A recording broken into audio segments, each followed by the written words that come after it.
Hey folks, welcome back to the channel. Today we have not one, but two betas to talk about. I think technically there's even three. I think the public beta 6 came out today as well. Of most concern to this channel would be iPadOS 18 Dev Beta 6 and iPadOS 18.1 Dev Beta 2. Even though we've got two betas, there's still not a ton to talk about, but it's never stopped me before, so let's go over what's new. Beta 6 adds a standalone Bluetooth toggle to Control Center. I think this was in one of the previous betas but not working, but now it looks like it's fully here. So, reminder of how this works, you go into Control Center, I'm going to go ahead and hit the plus and hit Add a Control. And when I scroll down to Connectivity, you see there's a new Bluetooth option. So I'm going to just tap that to add it to my Control Center toggles. And you can see with the drag handle on the right, which I'm not doing very well, but you're of course able to resize that. I'm getting there. There we go. To be bigger if you want and move it to the top. And now it's really easy to toggle your Bluetooth connections off.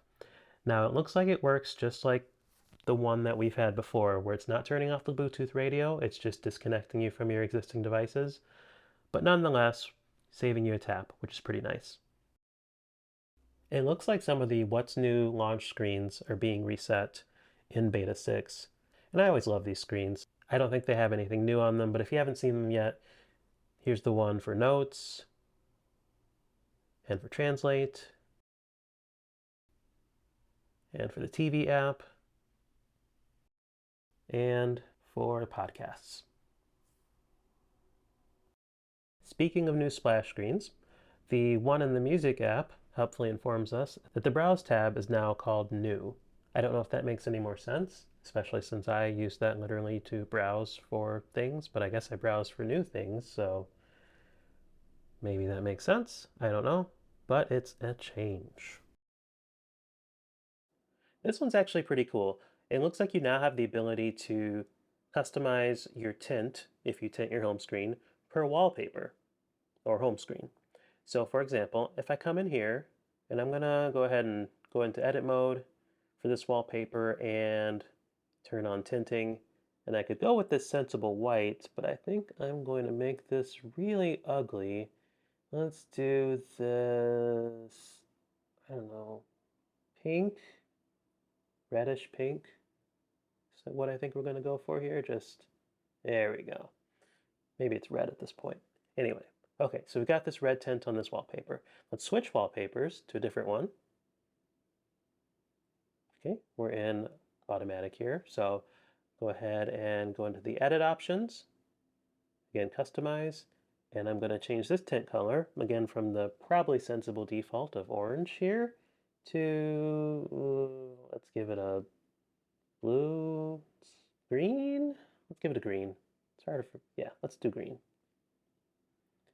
It's a real smattering of green here. There we go. That clock widget's not doing well in the corner there. But anyway, I can switch back and oh look, my tint is preserved across wallpapers, which, if you were into that kind of thing, is not too shabby. And again, that clock widget that's streaming white up there, I think that's a bug. So over in iPadOS 18.1, we got Beta 2, and it doesn't appear there's any new Apple Intelligence features, at least that I've seen so far. It's kind of a catch-up release that brings the features that were in iPadOS 18 Dev Beta 5 into the 18.1 release. So things like the distraction control in Safari are here now. Now I talked about all this in last week's video, which I will link to and maybe put one of those little cards here, but it'll be in the description if you haven't seen that yet, as well as my initial Apple Intelligence overview. So your mileage may vary with this one, but it looks like in 18.1 Beta 2, the trick of changing your language or your region, if you're in the EU, might actually be working if you want to try out Apple Intelligence. I know people before were trying to change those settings to get that to work, and it wasn't working in Beta 1. Appears to be working in Beta 2, but again, by the time you see this, it may no longer be working. I will put a link to the Reddit thread I found where people seem to be having success, and hopefully it works out for you. And I think that's going to do it for this one. As always, if you made it to the end of the video, thank you for sticking with me. We will be returning to more long-form content soon, I promise. But with that, if you could like the video and subscribe to the channel on your way out, that would help me and the channel out a bunch. Make sure to follow me on social media at SlatePad, and I will catch you guys in the next one. Take care.